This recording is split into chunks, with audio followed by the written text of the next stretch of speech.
Hello légende, on vous propose une série de 3 épisodes un peu plus courts avec Johan, le fondateur de Tennis Légende alias l'homme de l'ombre.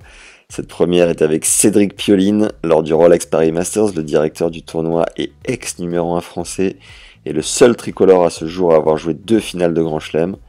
Il revient pour nous sur quelques moments clés de sa carrière et je crois que je peux laisser le micro à Johan plus souvent dans l'année. Les deux ont visiblement passé un bon moment. Mettez-nous un like dès maintenant sur YouTube, ça sera fait.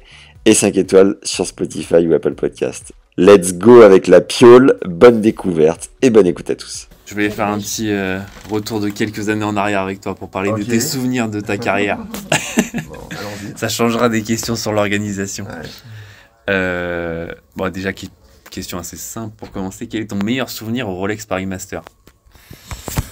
Mon meilleur souvenir, en fait, c'est un souvenir qui est finalement pas de jeu, mais qui est l'endroit où j'ai arrêté ma carrière, en fait.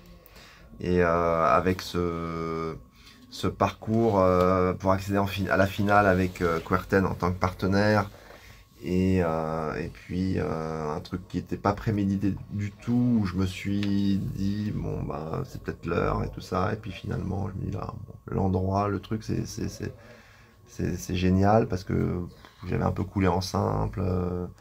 Qu'est-ce que je vais faire? J'ai 32, 33, je suis plus dans les tableaux. Enfin, voilà, jouer des challengers, ça a moins de signification. Enfin, voilà. Donc finalement, c'est un super souvenir. De me dire que aujourd'hui, d'un côté, je suis directeur du tournoi où moi-même j'ai arrêté ma carrière, quoi. T'avais pas choisi, t'as décidé sur un coup de tête, enfin, pas sur un coup de tête, mais... Bah, en fait, le contexte de l'époque, c'est que c'était en 2002, et en 2002, on était en finale donc, de la Coupe Davis. C'était les Russes en finale, d'ailleurs, dans la salle. Et je me battais pour me dire, alors je savais qu'en simple j'étais mort, mais que pourquoi pas en double, comme l'année précédente, 2001, qu'on avait gagné, on avait gagné la Coupe Davis contre l'Australie. Et puis quand j'ai compris que je ne serais pas concerné, c'est là où je me suis un peu posé en disant, bon, où est-ce que j'en suis? Donc 2002, j'ai 33 ans, qui était tard à l'époque. Aujourd'hui, c'est moins tard, mais c'était tard à l'époque. Et puis voilà, quoi, c'est venu assez naturellement, en se disant, bon, les efforts pour revenir, pour regagner le classement, le truc, je vais avoir donc 34, 35. Qu'est-ce que le temps de revenir, c'est pratiquement une année, et donc ça me pousse à 34. Tu vois, enfin, pour aller où, quoi, tu vois, il y avait plus de chemin, en fait. Et le public, il était au courant ou enfin, il s'est passé quelque chose pour ta fin de carrière ou... Bah, en fait, non, pas vraiment, si ce n'est que lors du discours là, de la finale, je sais pas comment, ce que j'ai dit et quoi, mais les gens ont senti. Ok. Et on commençait à dire, ah non, non, non, ah non, non, non, reste encore, truc, et puis ils ont senti, et puis c'est là où moi j'ai annoncé que voilà, que c'était le moment pour moi d'arrêter, mais donc c'était pas organisé, en fait. À l'inverse, quel est ton plus mauvais souvenir à Bercy? Mon plus mauvais souvenir, j'ai eu 2 matchs de mémoire, un contre Rafter et un contre Chang, où j'ai eu balle de match les 2 fois, donc pour avancer dans le tableau, puis contre quand même des joueurs donc de l'époque qui étaient des top, donc c'est pas des bons souvenirs parce que en fait, d'une manière plus globale, en fait, j'ai jamais réussi mon meilleur résultat, c'est quart de finale, et j'ai jamais réussi à bien jouer alors que c'était indoor, une surface qui me convenait. Enfin, il y avait plus ou moins un peu les éléments où j'avais bien joué dans plein de conditions similaires. Et j'ai jamais réussi à bien jouer ici. Donc ça, c'est un regret pour moi. Il y a le fameux épisode évidemment avec Kafelnikov où tu pars en faisant un bras d'honneur. Est-ce que tu peux rappeler pour les plus jeunes qui connaissent pas forcément cette histoire, qu'est-ce qui s'était passé pendant la rencontre? Ouais, c'était un contexte particulier. C'est vrai qu'il y avait eu un petit groupe de spectateurs qui en fait avait vraiment fait tourner le match parce que en fait je pense que c'était pas des fans de tennis. et qui était là pour perturber en fait. Perturber, en fait, la salle, pour ceux qui sont déjà venus quand on la voit à la télé, en fait, c'est un noir sale, en fait. Et les tribunes, surtout le haut, on voit pas, on sait pas, et on sait pas, on lève la tête, mais on voit du noir, quoi. Et donc, ça a fait tourner le match, et c'est vrai que c'était décevant pour moi, quoi. Décevant de se dire, on est en France, et finalement, je n'avais pas la prétention de penser que tout le monde pouvait être fan de Pioline ou m'aimer en tant que joueur, mais de là à aller dans l'excès inverse, d'arriver à faire tourner un match en France sur ce type de comportement, j'avais trouvé ça too much, quoi. Il a pendant longtemps eu la réputation d'être un public assez dur, parfois impitoyable, comme tu l'as dit. Est-ce que tu penses que c'est toujours le cas ou ça s'est calmé? Je pense que ça s'est lissé dans le temps, que ça s'est beaucoup calmé, même si c'est toujours un public qui est très chaud, mais beaucoup plus porté sur justement le sport, quoi. Le sport avec très réactif au show qu'ils voient, quoi. Et plus le show est bon, plus ils sont chauds. Chaud. Deux orthographes différents. Donc ça s'est un petit peu lissé, mais on est quand même sur quelque chose quand même toujours de très très réactif. Et puis le Lindor accentue aussi l'effet, hein, sa caisse de résonance, toujours plus. T'es le seul joueur français à avoir fait 2 finales de Grand Chelem dans l'Air Open. Est-ce que Pete Sampras, tu lui en veux un peu d'avoir été... Ah bah, il y a toujours... Enfin, toujours. Souvent, quand on reprend l'histoire du tennis qu'on connaît, il y a souvent eu, pendant certaines périodes, des dominants. Moi, mon dominant, c'était Sampras, comme Federer a été le dominant, et Roddick, d'ailleurs, l'a déclaré en disant s'il n'y avait pas eu Federer, j'aurais un palmarès bien plus riche, avec probablement d'autres titres du Grand Chelem, et peut-être que moi-même, si j'avais pas eu Sampras, j'aurais au moins un tournoi du Grand Chelem à mon palmarès. C'est sûr que il était, comment dire, un peu injouable, quoi. C'est celui qui gagnait le plus, quoi. Donc moi, j'ai jamais vraiment... Il m'a toujours posé d'énormes problèmes. Les 2 fois en finale, c'était lui. C'est vrai que c'est pas... d'un côté, évidemment, c'est un souvenir incroyable quand tu te dis, voilà, on part à plat à 128 et on arrive, il en reste 2 et puis tu fais partie de ces 2-là, c'est hyper gratifiant. Et en fait, tu te dis, mais je suis tellement proche, quoi, que quel dommage aussi, quoi. Donc c'est un mélange, quoi. C'est un mélange, mais c'est quand même, ce sont deux aventures qui sont incroyables, quoi. 25 ans après, enfin entre 20 et 30 ans après, est-ce que ça t'arrive à faire de repenser à ces finales? Ou c'est totalement du passé? Très rarement. Je vais pas dire jamais, mais très rarement. Alors soit il y a un élément déclencheur, comme là, on en parle et on se replonge, mais de moi-même, c'est quand même extrêmement rare. Ou alors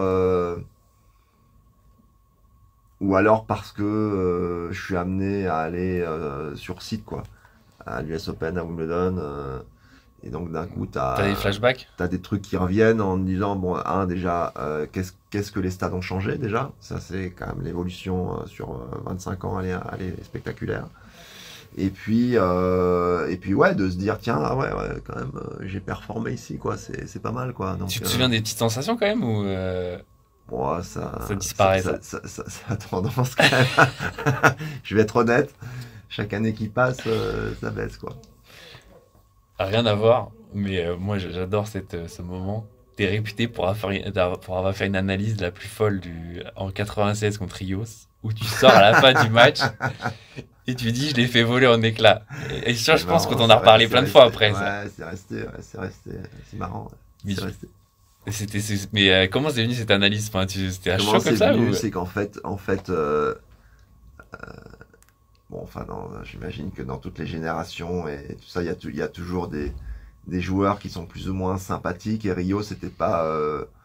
Alors souvent, c'est même pas forcément d'ailleurs par pays, mais par langue, en fait. Un peu les hispaniques ensemble, les anglo-saxons, les français, donc avec, je sais pas, les belges ou tout ça, et puis, enfin, voilà. Et donc, même avec les hispaniques, Rios, les autres, ils disaient, bon, enfin, bon, bref, c'était pas le plus sympathique. Et c'est vrai qu'il avait ce côté, cette arrogance qui faisait que tu avais envie de. On est toujours motivé, évidemment, quand on rentre sur un cours, mais ce surplus de motivation, et il s'est trouvé que j'avais fait un gros match pour le battre alors qu'il était je sais pas, dans les 5 premiers, j'imagine, où ça avait été même à sens unique, d'ailleurs, plutôt si je me souviens bien. Alors, je sais plus le score, mais enfin, je me souviens que je l'avais quand même bien dominé. Et donc j'ai eu ce truc qui est sorti, je sais pas de nulle part, sur l'adrénaline à la fin du match, puisque c'était interview en sortie de cours, donc vraiment, je sais pas, très proche de la fin du match. Donc où t'es encore, t'es en haut quoi, tu vois. Et puis Centrale de Roland, je sais plus, je pense que c'était un 8e, donc peut-être pour aller en quart, je dirais ça. Ouais, je crois que c'est ça. Donc ouais, un peu sur, puis c'est sorti quoi. On t'en a reparlé dans le vestiaire après ou Ah ouais, mais même encore aujourd'hui, il y a des copains, même des jeunes générations qui ont été voir sur YouTube Bah, elle est géniale le cette truc. Mais attends, mais t'as dit ça, mais c'est phrase. incroyable. En fait, c'est jamais quasiment arrivé après. Enfin, une Non, analyse. mais imaginons que ça se passerait aujourd'hui avec les réseaux sociaux. Ça serait de la Ça folie. serait, alors je sais pas si ça deviendrait viral, mais ça serait amplifié quoi. Alors que là, bon, c'était le contexte de l'époque avec les médias de l'époque, savoir l'interview télé, et puis en fait ensuite un peu de radio, et t'attendais le lendemain dans la presse écrite quoi. Donc là c'est plus le même modèle quoi. Là, si tu sors ça aujourd'hui, tout le monde va dire que t'as le boulard. Est-ce que tu penses avoir eu le boulard dans ta carrière? Ah non, pas vraiment, non, je pense pas que c'est quelque chose, je pense pas qu'on puisse me catégoriser de cela. Euh, non, non, pas, non, alors vraiment pas, non, Boulard, non. Est-ce qu'on dirait aujourd'hui ça? Oui, probablement certaines personnes. Après, moi, par rapport à la personnalité que j'ai, je pense pas qu'on puisse me mettre là-dedans, non. Quel était ton meilleur ami sur le circuit à l'époque? Ami, je sais pas si ça va jusque-là, mais enfin, il y avait plein, moi je m'entendais bien avec plein de gens, que ce soit des Français, bien entendu, mais aussi, en fait, j'avais plein les Espagnols, je me suis toujours bien entendu avec eux, du type les Bruguera. Après, il y a Moya qui est arrivé, qui est un peu plus jeune que moi. Les Sud-Américains, je m'entendais bien. Même Henman, Sud-Africain, Wayne Ferreira, je m'entendais très bien. Todd Martin, je m'entendais très bien. Donc, moi, j'avais.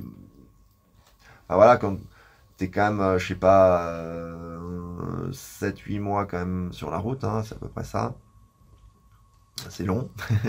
Donc si, puis selon les tournois, évidemment, on participait pas forcément tous au même, à part les grands chelems et des masterminds, même si à l'époque ça s'appelait pas comme ça. Et voilà, vaut mieux avoir quand même des bonnes connexions avec certaines personnes, parce que sinon c'est très long. Qui était le genre le plus drôle dans le vestiaire à l'époque? Drôle, Ouais. drôle,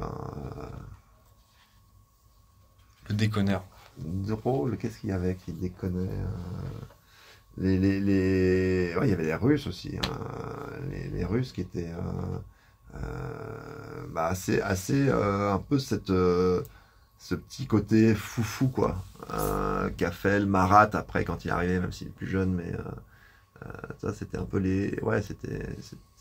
ça mettait de l'ambiance. Ouais. Dans le vestiaire? Ah ouais, ouais, ouais. T'as des petits exemples Exemple, non, ça remonte maintenant à un certain temps, mais non, mais je sais pas, sur l'ambiance que ça pouvait mettre, l'atmosphère, le truc, c'est qu'en fait, quand t'es dans le vestiaire, en fait, tu fais que passer dans un vestiaire, quoi. Tu viens te changer, te doucher, tu poses tes affaires parce que t'as ton casier, tu prépares ton match ou tu sors de ton match. Donc, en fait, c'est que des lieux de passage, en fait. Et c'est vrai que quand tu sens qu'il y a une vibe, comme on dit, c'est plus agréable, quoi. Est-ce qu'il y avait un joueur un peu réputé pour être fou? Fou, qu'est-ce qu'il y avait comme. Bah, il y en a un qui a montré un exemple, quand même, d'ailleurs, là-dessus, assez unique, d'ailleurs. Je pense que c'est jamais arrivé depuis. C'est Tarango, à l'époque, qui était un peu bizarre, quoi, un peu Psycho. excessif, un peu psycho, ouais, C'était son surnom. Hein. donc ouais, je pense que c'est la bonne personne à citer, en tout cas, ouais. Est-ce que tu te souviens du plus gros pétage de plomb de ta carrière? Est-ce que tu as un exemple en tête?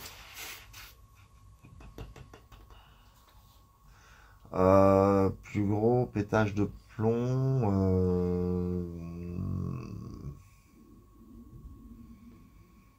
je dirais que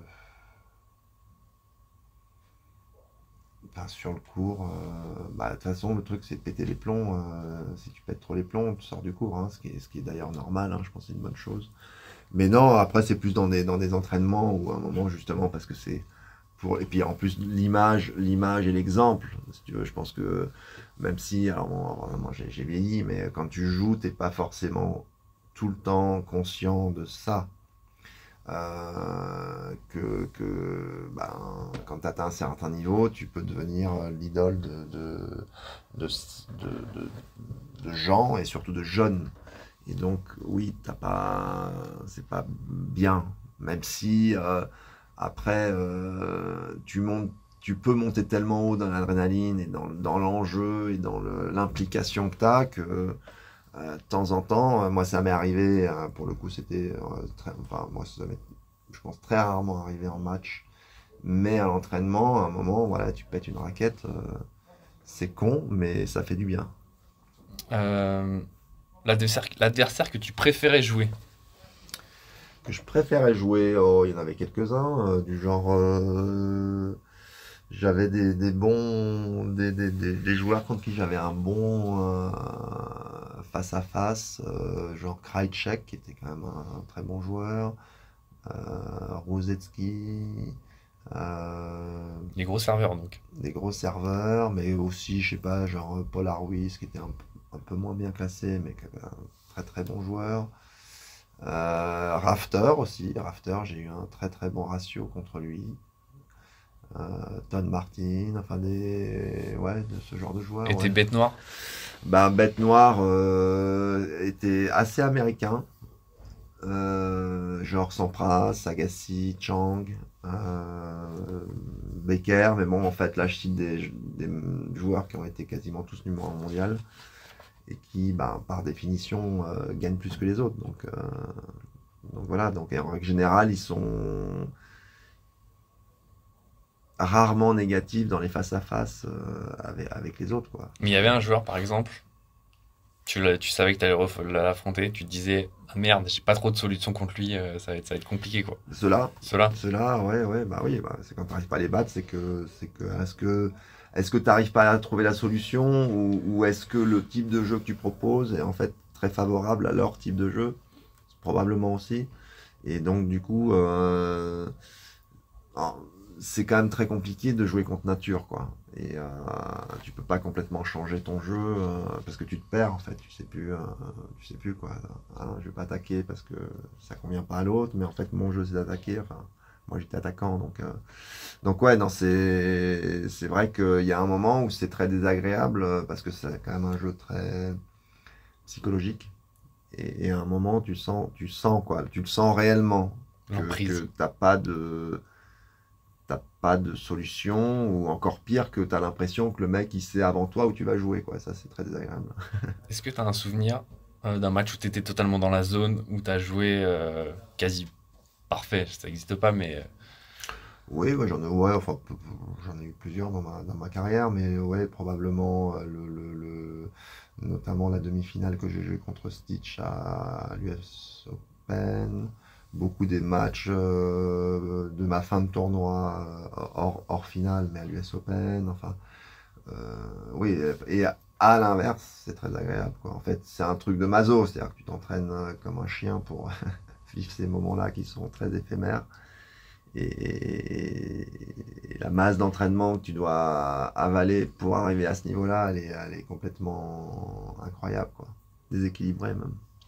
tu te le dis pas sur le court. Quand tu es sur le terrain, tu te dis là, il peut rien m'arriver, ou ça t'arrive de Ça t'est arrivé de te penser à ça? Non, enfin pas moi en tout cas, tu te le dis pas de cette manière-là, tu te le dis plutôt en fait, t'essayes de rester centré, comme on dit, concentré, centré, et juste de te dire, bah, ça marche bien aujourd'hui, quoi. Et justement, faut rester là-dedans, quoi. Faut pas se projeter, faut pas se projeter trop, hein. Tu sors du truc, quoi. Donc, de rester, ouais, concentré. Mais tu sens bien, et pour ça, c'est plus après match, où tu te dis, ouais, aujourd'hui, c'est incroyable, quoi. Tout a été pour moi, quoi. Les lignes, les bandes, le vent, le truc, je sentais tout très bien, quoi. Dernière question, et après on arrête, parce que je crois qu'on a dépassé. Est-ce que tu as une anecdote un peu marrante que tu as en souvenir? Une anecdote, Ça peut être j'en ai une assez marrante enfin que je trouve marrante, qui est que je pense que c'est quand je me suis qualifié pour les demi-finales de l'US Open, mais alors pour le coup en 99. Donc à l'US Open, il y a un énorme parking en fait qui est évidemment hors stade en fait, collé mais hors stade, où il y a c'est plutôt un parking en fait, c'est population joueurs et VIP, tout ça, à l'américaine, tout ça. Et donc moi j'attends ma voiture qu'on commande, tu sais, t'as un desk et tout ça. Et donc là, je vois un truc à l'américaine, une stretch limo qui arrive, mais genre la stretch, là, vraiment la version très longue, vite teintée et tout. Je dis bon, je sais pas qui c'est, hein, je m'en fous quoi, tu vois. Et puis donc bah, t'as le capot et puis ça prend un peu de temps pour arriver jusqu'à la portière passager quoi, parce que c'est stretch quoi. Et puis je vois que ça s'arrête à ma hauteur. Et donc ça c'est une histoire vraie, hein, c'est Ouais. du vécu. Et donc la vitre descend, et genre je suis là et c'est devant moi, donc c'est pour moi quoi. Bon, ok. Donc puis là je vois donc dans la voiture Lisa Minnelli, et qui me dit je viens juste de regarder ton match, c'est incroyable, super, et qui me dit bah écoute, est-ce que tu veux que je te dépose à Manhattan quoi. Donc en anglais c'est plus sympa, do you wanna ride? Do you wanna ride? Et donc je fais why not? Et donc voilà, et donc Lisa Minnelli m'a amené à mon hôtel dans sa limo, il m'a déposé quoi. Donc c'était hyper cool quoi, parce que c'est vraiment le genre de choses d'abord qui arrivent beaucoup aux États-Unis en fait, parce qu'ils ont cette mentalité de facile, même ils vont vers toi et tout, qui arrive un peu moins en Europe. Au même titre que j'ai eu une fois à l'hôtel, encore à New York, tu vois. Euh, L'hôtel dans lequel je restais, et puis l'ascenseur, je suis seul dans l'ascenseur, il s'ouvre et donc il y a Syl qui rentre, et qui parle parfaitement français d'ailleurs, et qui fait bonjour monsieur Pioline et tout. Et je le regarde et je lui fais mais vous me connaissez quoi, parce que je sais plus quelle année c'était, tu vois, mais et elle me dit mais bien sûr, super, t'as joué 6 ça, tac, enfin voilà. Je crois que c'est un fan de tennis. Ouais, c'est un fan de tennis, mais c'est marrant, quoi. Enfin, voilà, les hasards de la vie, à travers les rencontres, à travers enfin, voilà, c'est sympa, quoi. Voilà, donc Super. on a eu deux même. Parfait. Les deux pour le prix, là. Super, merci. Bon, c'est là toute la semaine? Ouais. Bon, cool. J'espère que ça vous a plu les légendes. Si c'est le cas, mettez un like et un commentaire sympa, peu importe où vous écoutez. Envoyez cet épisode avec la piole à un gars de cette époque, un vieux briscard qui appréciera et se remémorera les bonnes tranches en revers qui montent à 50 mètres de haut. Pensez à récupérer gratuitement le guide de la raquette parfaite ainsi que 5 conseils pour un cordage optimisé, premier et second lien dans la description de l'épisode. Pour rappel, on aimerait développer à peu près le même concept sur le paddle en 2023. Si vous pensez à quelqu'un ou si vous êtes intéressé de bosser avec nous sur ce sujet très précis, envoyez-moi un mail à max@tennislegende.fr ou sur LinkedIn, Max Zamora, Zamora. ou sur Insta, Max Zamora TL ou Tennis Légende Podcast. Voilà. Si là, vous n'arrivez pas à me joindre, je ne comprends pas. Hein, on a tout donné. Les 2 prochains courts épisodes avec Johan sont en anglais. Et je vous préviens que vous allez vous régaler. Vraiment, les invités sont hyper cool, hyper intéressants. Et sur ces belles paroles, à très vite les légendes et prenez soin de vous. Ciao.